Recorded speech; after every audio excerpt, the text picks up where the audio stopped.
In this video, I'm going to show you how to withdraw money from Revolut. So once you are in Revolut, I have pictures right here. So make sure that you have logged in into your Revolut. And once you have logged in into your Revolut, you can see this screen and you can see this withdraw option. Or you could also click the your money and click the withdraw button.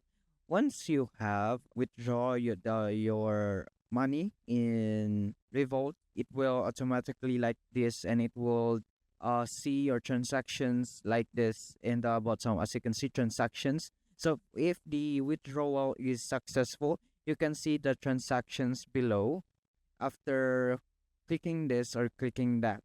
But you cannot withdraw the Revolt if the application itself is not up to date. So make sure that the application is up to date and make sure that you have logged in into your account. Now, once that's done, once you are withdrawal, you it would ask you for like PIN number or PIN password to to get through with the withdrawal. And after that you have logged in the PIN password, it will automatically say notify, and after that notification, it will go to transactions just like this, and that's it.